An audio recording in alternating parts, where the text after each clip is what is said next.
Hey folks, it's Todd with GNAT News, and we're back again in studio with Todd Walker. And who are you with, Todd? Greenvest. Greenvest. And what do you do? We do socially and environmentally responsible investing. Got it. And you may remember from last segment, he's going to be doing a series of segments with us over the coming year about all things financial. And in the last segment, Todd, what did we deal with? Well, we talked about investing basics. You know, just getting ready to start investing and to see investing as a disciplined practice and not willy-nilly from stock tips and things like that. Because when you do that, you're not really investing, you're gambling. And in this segment, what are we going to tackle? Well, we're going to move on. We talked a lot about the fundamentals, things like, do you have a 10-year investment horizon, or you probably shouldn't be in the market, establishing a risk tolerance, in fact, you should have an emergency fund before you invest. You know, so when you finally get to the market, you can be confident and you've done your homework. And then you get to the point where you finally have to build a portfolio. We have to, you know. And just a quick nutshell definition of build a portfolio. Well, you want it to be, this is going to be a group of investments. And it could be one account or many accounts or several accounts. But you're going to want to make sure that you have some stock exposure. And we talked about stocks before. And some bonds or cash. And that together, this collection of securities is the key to higher performance. Actually, the mix of your investments will give you a higher return than the actual investments you pick, which is most people don't understand that. But the professional investors do. That's why they spend so much time asking about your risk tolerance and this and that, because it's the allocation that's really important. But something I want to get into first is that why stocks at all? Because I get that a lot, especially with people who are have been through large drops in stocks, like the end of the 2000 and 1987, and of course the Great Recession in 2008. And the reason why stocks is because stocks offer something that no other publicly offered investment does. I mean, there are private things like private equity firms and things. But what it offers that a CD doesn't, or other cash, insurance, is it lets you tap the innovation. Innovation. That's the key. That out there are, as everyone knows, there are ideas all the time and inventions. And by becoming a shareholder of this company, you're allowed to tie into their business plan. Whatever that successful business plan, business model is, you participate. And this innovation is the things that have built, of course, the great companies and all that stuff. So when you buy a bond, essentially they say you're going to get a certain interest rate and you get your money back. That's it. It's a contract. If you buy an annuity, it's the same. Fixed annuity is the same thing. If you're in a bank account, so you get your $100 back plus some interest for letting them borrow it. And CDs are the same. And what they do is offer very valuable service, because they're in turn investing in things that are somewhat volatile, and they're giving you a contract saying you won't experience that volatility. You are guaranteed X. But that guarantee comes at the cost of not being able to have that innovation. So stocks offer something, if you're looking for long-term, growth, stocks offer something that is incredibly valuable, which is, so when I explain it that way to clients, they get it. And the way you do that really over time is just to diversify. You have to spread out. The average person shouldn't have a concentrated portfolio, without a lot of research, because every time you have fewer securities, of course, something goes wrong, it affects a larger portion of your portfolio. So diversification is the key. And when you say that, you're kind of also saying, instead of just having one stock like Google and putting all your money into it, you have 10 different stocks. Yes. So that you're spreading out the risk of one stock going belly up. 10 or 100, or if you invest in a mutual fund, it's maybe 200 stocks. I mean, or an index fund, especially. And for the average person, those kind of things can be a good way to go. And picking up on your 10 stocks, it's not just different companies, your favorite companies or something, but it's also industries. And sectors. You want to have something in whatever it would be, pharmaceuticals and high tech and financials or things and like our clients would be no oil, so you have different, and then making sure you're not different things. But I like to diversify even farther. It's a little off topic, but I like to diversify across financial industries. I think it's important clients have some money in the bank and the stock market and insurance companies, because they're all regulated differently by different government organizations, and they all have different pots of money as insurance against failure. So I think it's important to diversify even that much, real diversification. But that's an aside for the moment, but just to throw that out there. So when you build a portfolio, you're talking about diversification. In the industry, this is called asset allocation.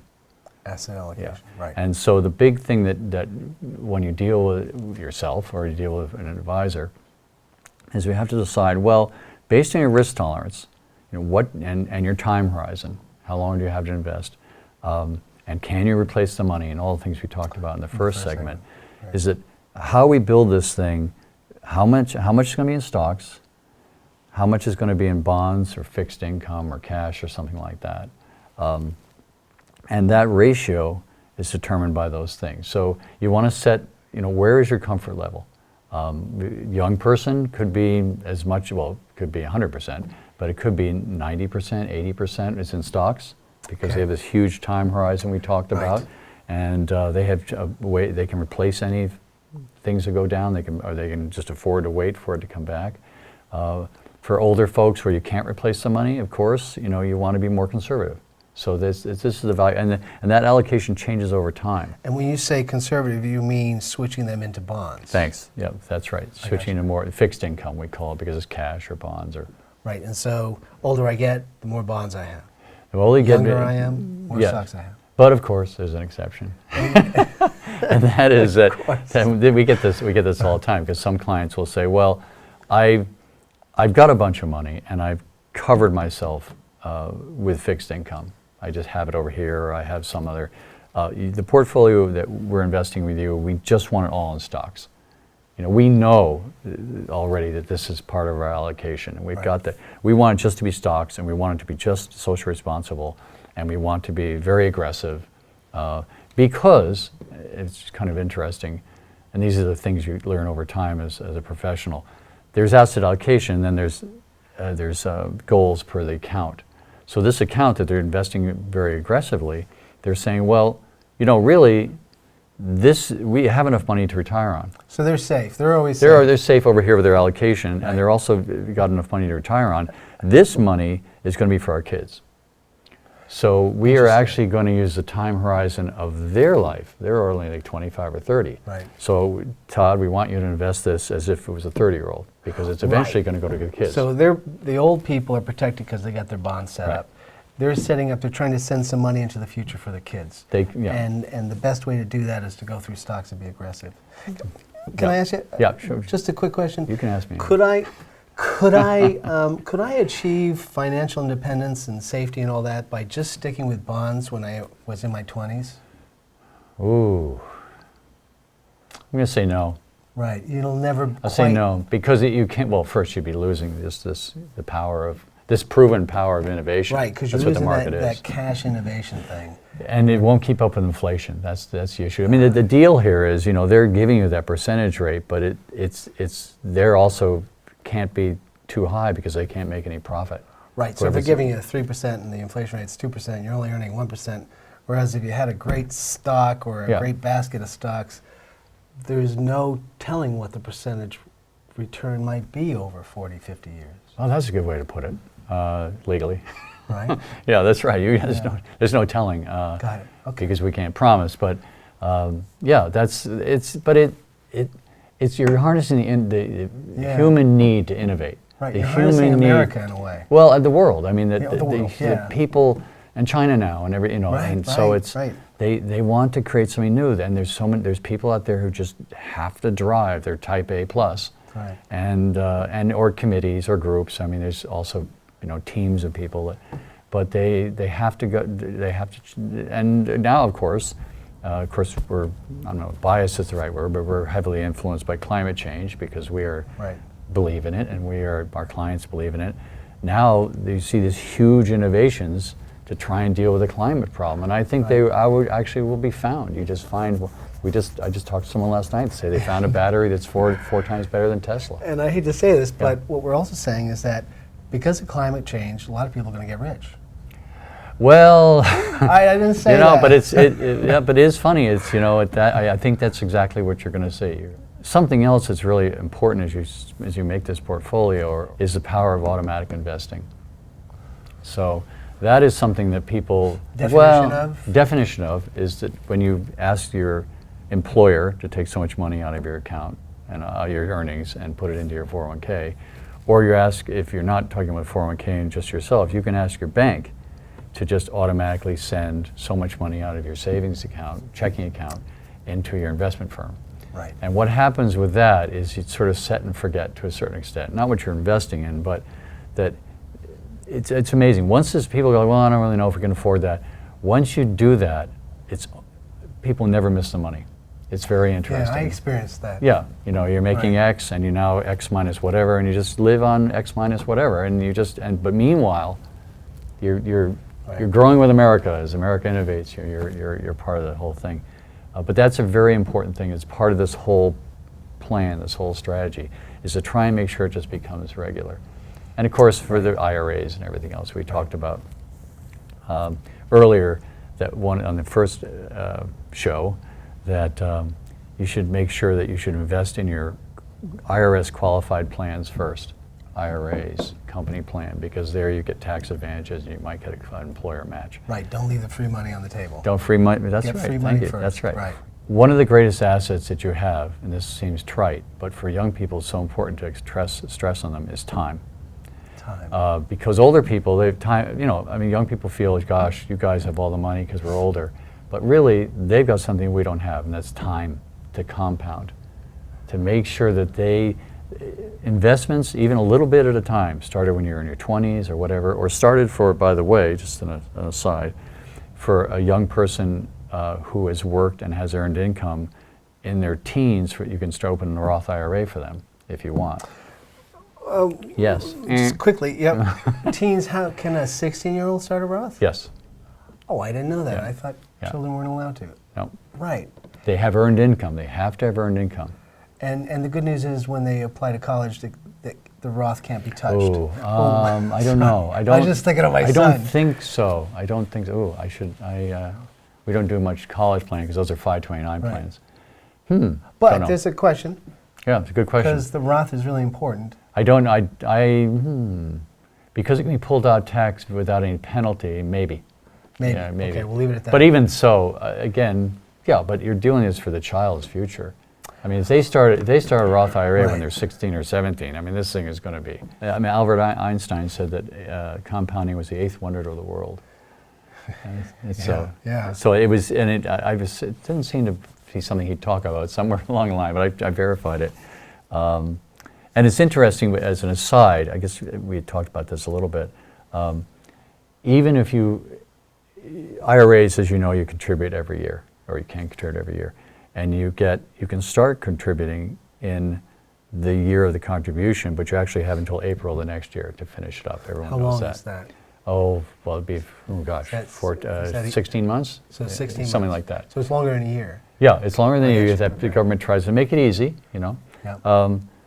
If you contribute in January of the year you can contribute, let's say in 2019 contribution, right? Okay. So if you contribute this last January, versus waiting till 2020 April, if you just kept doing that every year instead of waiting till April, you would make thousands of dollars more by the time you retire. So instead of waiting till it's almost too late to do it, if I just started on the first day I could do it, I'm winding up with a lot more money in a lifetime. And you think it wouldn't make that much difference because it just sort of goes off to the end and you're doing it anyway. But no, it's just, and so time is critical. Time is really, really important. So even these little packets of time can equal a lot of money. Yeah. And lastly, a couple of things, which is, and I have developed ways to sort of explain this to clients that I think is easier to take, is staying the course.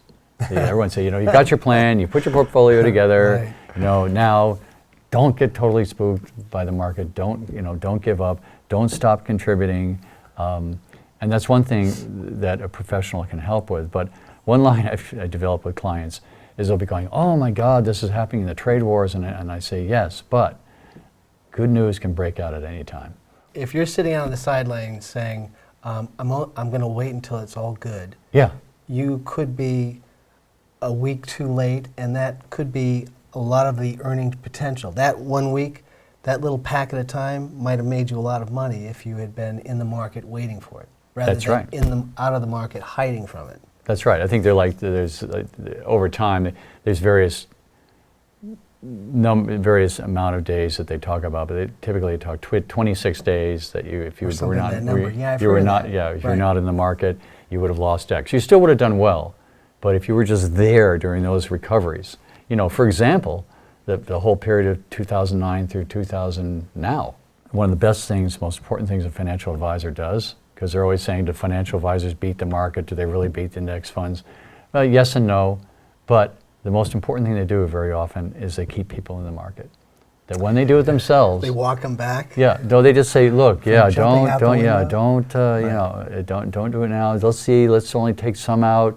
I think things will look a little better, Because at the end of the day, when the stuff is hitting the fan, for most people, the only person they have to turn to is their wife or their children or their friends, and they could all be panicking as well. That's great. Right. That's great. Yeah, And that's exactly one right. voice of reason saying, want to chill?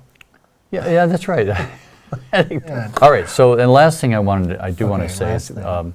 for these things to do with your portfolio and things to build the building blocks of an investment plan is, for our clients. So there's some, or for people who are very involved in making sure their investments align with their values. So obviously that's a cardinal thing for them, Right. not everyone. And we'll get into that. We have a segment on that in the end. But I didn't want to make it all about social responsible investing. I want to get these basics Yes, in. I got you. But for people who obviously are very concerned with the planet and helping others, using their investments, that's a big building block too. Okay. All right. that's it. So in the next segment, we're going to do, what are we doing in the next segment? Your top 10, or what was that we're talking about? Yeah, something like that. I haven't done that much this specific, and I was just a little concerned that some people are watching this going, I know already, this is pretty basic stuff. Yeah. But I'm amazed when I deal with clients who are fairly sophisticated, is they haven't really thought through some things. Right. About Well, quite frankly, there's also so much to remember at any given yeah. moment, and your brain's only pulling up 3 things when there actually is probably 22. Right. Right, that's right. So this next segment is some little tips that Okay. that are more specific about investing. Got it. Yeah. Okay. All right. We'll see you next time. Thanks so much for watching. Thank you.